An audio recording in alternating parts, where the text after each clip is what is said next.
Cade Mila Fault to all you beautiful gamers out there. It's Craigies Gaming here. I hope you're well. I've got some gameplay here from Call of Duty World War II. I'm playing on the DLC 1 map Occupation, which is a remake of the map from Modern Warfare 3 called Resistance.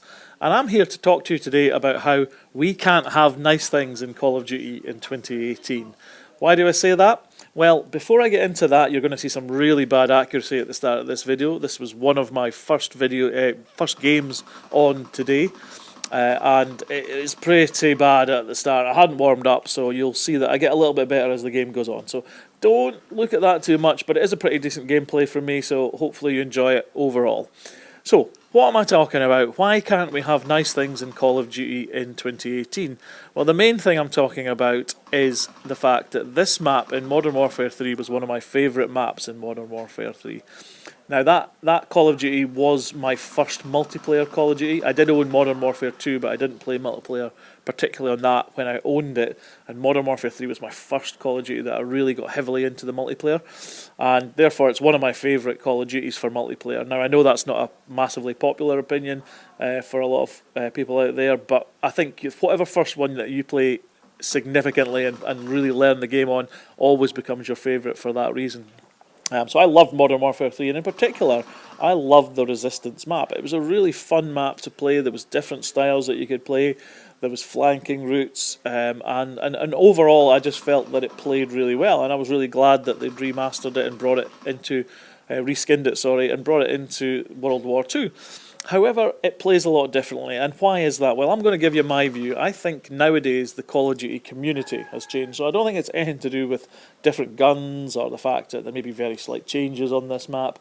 It's the fact that nowadays the Call of Duty community is so focused on its kill-death ratio because it's lauded, it's held up. Oh, what's your KD, bro? Oh, how good's your KD? Oh, I bet you won't tell me your KD because, you know, it's only crap and all this sort of stuff.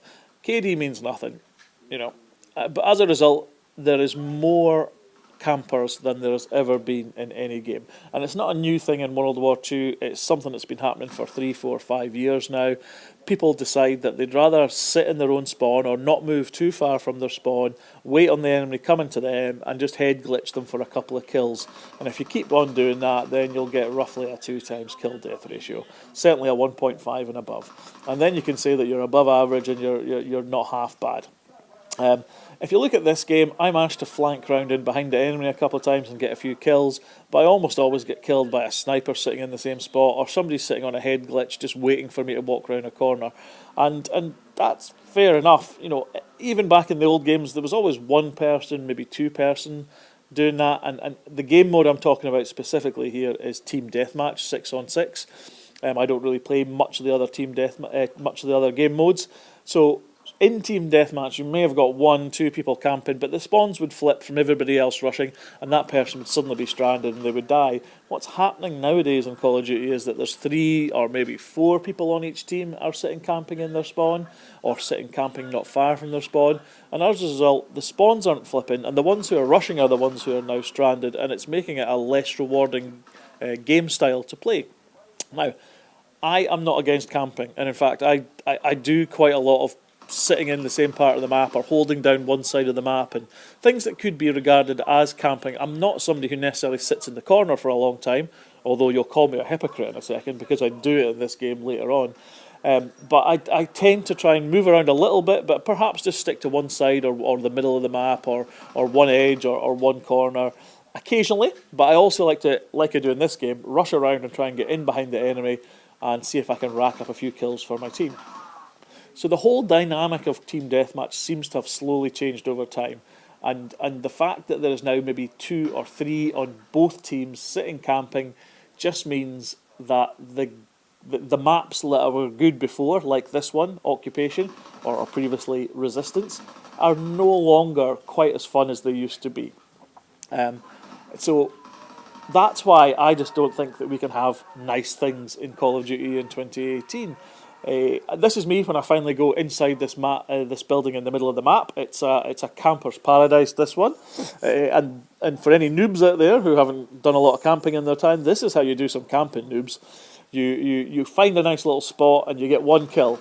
then you move, always move, never sit in the same spot camping. That's why this building is just a camper's dream, because there's 4 or 5 different spots that you can sit in, and anybody coming up this slope or coming in that door over there that I'm looking at, they have to check 1, 2 or 3 different spots, and if you're always moving and changing position, then they don't know where to look when they come in the door. So this one is an absolute camper's paradise. But I got a little frustrated in this game that I was getting around in behind the other team, and just head glitchers and a sniper sitting in the same spot or a very similar spot was just picking me off each time. So I decided to get my own back and camp out the campers. And essentially, people in my team had the other side of the map covered, the kind of sniper alley side of this map. And one guy was kind of camping the top of the other side. So I figured if I pick off the middle route, then that'll stop the other team who had 1 or 2 or 3 rushers coming through, and then we can just win the game, get onto the next map, and hopefully have a slightly different lobby. So yes, I'm being hypocritical here, but I'm also figured I might use this gameplay to discuss camping. And I thought I'll just do a little bit of camping in there, and you can see how us veterans camp like the best of them out there. So eventually I do move on, and eventually we get in and we finish this game. But I just wanted to kind of raise this point. I do genuinely think that the Call of Duty community has changed, and I think it needs to be fixed. How do we fix it? Well, it's really down to game developers. Game developers have to find a way to not eliminate camping, because I don't mind if camping is a game style that's in the game, but certainly make it less incentive to actually camp.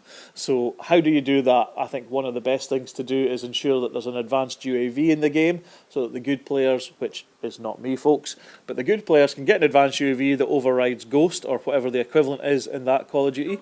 I also think Ghost should only work when people are moving around.